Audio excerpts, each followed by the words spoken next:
उद्या म्हणजेच 22 जानेवारीला अयोध्यामध्ये श्रीरामांच्या मूर्तीची प्राणप्रतिष्ठा होणार आहे। याच पार्श्वभूमीवर देशभरामध्ये उत्साहाचं आणि चैतन्याचं वातावरण पाहायला मिळतंय। कोल्हापुरातल्या इचलकरंजी शहरामध्ये मोठ्या संख्येने ही शोभायात्रा तुम्ही पाहू शकता। श्री काळामारुती मंदिर ट्रस्ट आणि आमदार प्रकाश आवाडे यांच्या वतीनं ही शोभायात्रा इचलकरंजी शहरामध्ये या ठिकाणी काढण्यात येते। हजारोंच्या संख्येने यामध्ये भक्तांनी सहभाग घेतल्याचं आपल्याला चित्र पाहायला मिळते।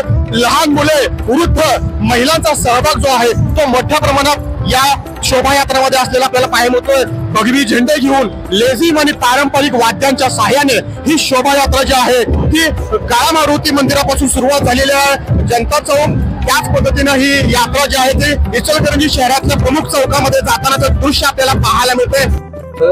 तिथं मूर्ती उभी राहिली, त्याची प्राणप्रतिष्ठा उद्या विधिवत होते। त्याचा आनंद सगळ्या देशवासियांना आहे।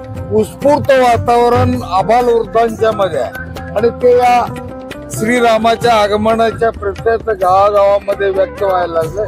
इचलकरंजी मध्ये सुद्धा श्री काळामारुती भक्त मंडळाच्या वतीनं एक भव्य आणि दिव्य मिरवणूक आज साजरी होती।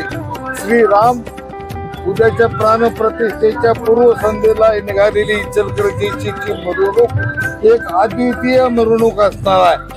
एक उत्स्फूर्त जल्लोषी मिरवणूक असणार आहे।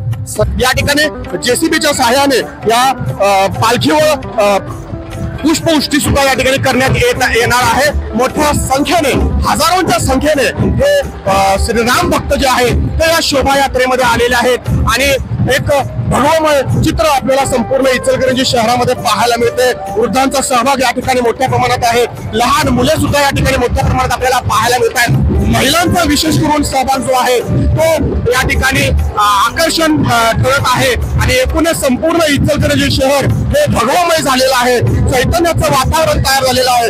आनंदाचं आणि उत्साहाचं वातावरण आपल्याला एकूणच या इचलकरंजी शहरामध्ये पाहायला मिळतंय। अयोध्यामध्ये होणाऱ्या श्रीरामांच्या प्राणप्रतिष्ठेनिमित्त संपूर्ण देशभरामध्ये हे चैतन्याचं आणि आनंदाचं हा उत्साह जो आहे तो आपल्याला पाहायला मिळतोय। जावेद तांबोळे, महासत्ता, इचलकरंजी।